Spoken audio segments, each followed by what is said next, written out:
Carson Kvapil, you've been absent for 3 races in the Cars Tour. You come back and you're in victory lane. So the question is, feel good to be back? Oh yeah, of course it does. I feel like it's been 3 races too long for me being out of the seat, and obviously this is my bread and butter, I guess you'd say, and I'm used to doing this. So to come back from sitting out for a few weeks and coming home with the win is pretty special, honestly.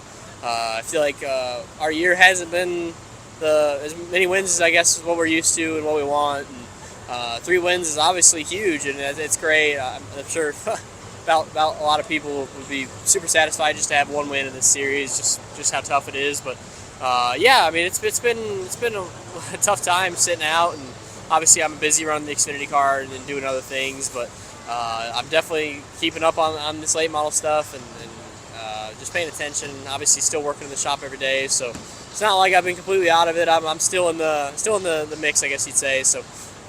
We had a really good car today. Our number 8 Bass Pro Shop Chevy was super fast. Even from the drop to the green, I knew we were going to be good at the end of the race. It was just whether we were going to get there or not and stay out of trouble. And fortunately, we were able to do that. And towards the end of the race, we just started picking them off. And with about 25 to go, we had that caution, and we were able to start inside front row and basically just got a good start and was able to take Millington's line away and take the lead. Walk me through that caution period. Were you expecting to get the front row, and once you got the front row, was that a move that you had planned out? I mean, I wasn't 100% sure what the leaders were going to do. I knew Millington was going to go to the outside. I wasn't sure what the 77 was going to do. Cause the previous restart, he'd went to the outside with the leader. So I thought there was going to be a chance, and I was honestly going to be okay with either way. I was okay around the top because I felt like our car was pretty good up top 3 and 4, but at the same time, I was hoping they'd go to the top, so I'd get a shot at the front row. And I mean, on the restart, I really didn't have it planned out, I guess you'd say. It wasn't one of those things where it was I'm going to do it no matter what. It's kind of one of those deals where if I had a good run and I could get off in the corner pretty good, I was gonna try to take position and control the front row. And well, fortunately, we got a good restart and was even with Millington. And we were just able to dive to the inside wall and gain some distance on him, and just took his line away. If I'm not mistaken, this will put you tied for second all-time in wins in the series. Is that something you keep track of at all and try and chase a couple more at the end of the year? I wouldn't say I really keep track of it. I mean, I've heard it and I've seen it, but it's one of those deals where we're just out here to win races, and this number 8 Junior Motorsports crew, these guys bring a good enough car to do that week in and week out. And it's just up to me and Brian to get it right, and hopefully we can finish off the year with a few more wins and a lot more fun. Now, you've mentioned running the Xfinity car, and presumably there's going to be a lot more of that next season. As you move up the ranks, is this something you plan on still trying to come back and do every once in a while, is come back to the late model world?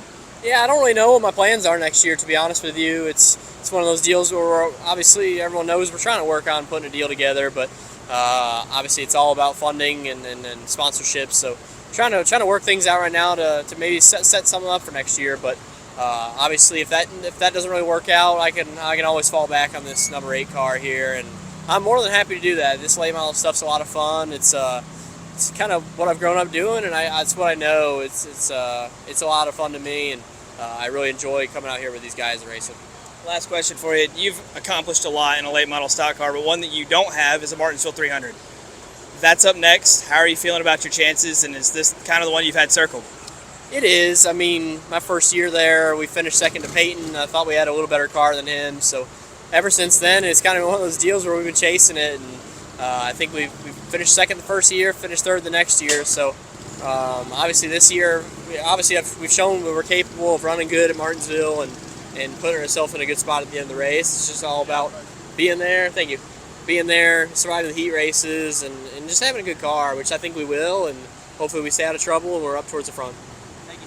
Hey race fans, I'm Chase Folsom with Frontstretch.com. If you enjoyed the short track video you just watched, please be sure to subscribe to Frontstretch Grassroots on YouTube for more Cars Tour, ARCA, and other grassroots racing content. And as always, be sure to check out Frontstretch.com for all your racing needs.